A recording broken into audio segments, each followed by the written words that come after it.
Meanwhile, in his brand new op-ed, Jonathan Turley says President Biden cemented his legacy as a liar-in-chief, as his pardon of son Hunter culminates years of lying to the public about his knowledge and intentions in the influence peddling scandals surrounding his family. Meanwhile, special counsel David Weiss objecting to the motion to dismiss Hunter's case. The GW law professor and Fox News contributor Jonathan Turley heard us talking about him and scrambled to the Zoom and joins us now. So, Jonathan, first off, on David Weiss saying, I don't think we should go ahead and follow through on the pardon. We should follow through in the case. Your thought? I think it's just positively nuts. Of course, he should dismiss the case. I think it's an effort to try to scrub away the stain of this case for Weiss.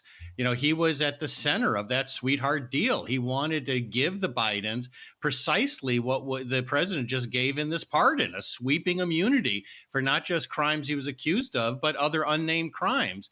He's not going to scrub that away. And saying that I'd like to stay in this fight a little bit longer is unlikely to impress these judges. You know, this is not here to redeem yourself. It's the question is there a case to be tried? And the answer is no, there's not. You also believe that Hunter Biden might not be out of trouble yet. Why? Well, you know, the president clearly is hoping that he's given him this sweeping protection, and that includes unnamed crimes. Quite literally, Hunter Biden could have, 6 heads in a duffel bag in his basement, and this would cover it as long as he committed those murders during this 10-year period. It would not protect him, by the way, from state charges. But it's a sweeping pardon that we haven't seen really the likes of since Nixon. It's pretty unprecedented in that respect. The problem is that Hunter could be called before Congress. Congress has committees that are still looking into the influence peddling scandal involving millions and millions of dollars. He could be called to testify. Last time he did that, the House accused him of being misleading, even false in his testimony. If he commits perjury again, it's a new crime, and this pardon will not have an impact, and he could face additional charges. You also write that he might not have to pay all his taxes back. And number two is there are so many questions. What'd you do with the money in China? What'd you do with the money you got from Moscow Mayor? How did you get the money from the Romanian billionaire? What about Carlos Slim? Is he ever gonna have to pay taxes on this or answer the question, what did you do to earn that? Well, I think he should be called to Congress and called to give a full account. We have a lot of questions. You know, the Bidens have been notorious for nepotism and influence peddling. I've been writing about them from before Biden was vice president.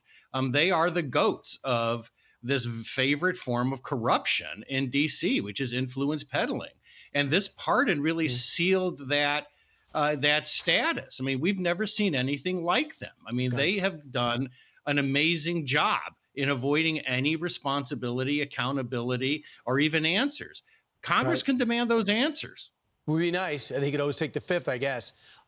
Is there any doubt in your mind that Jim Biden and the whole family gets a pardon? The brother is next? Well, I mean, this seems to be a free fall for the Biden administration in terms of ethics. I mean, this is the final corruption, in my view, of the Biden administration. They have really untethered themselves from any principle. So nothing would surprise me at this point. All right. I am surprised that you're at Amelia Island and you agreed to do this hit in the morning.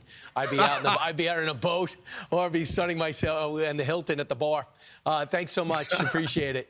I'm Steve Doocy. I'm Brian Kilmeade. And I'm Ainsley Earhart. And click here to subscribe to the Fox News YouTube page to catch our hottest interviews and most compelling analysis.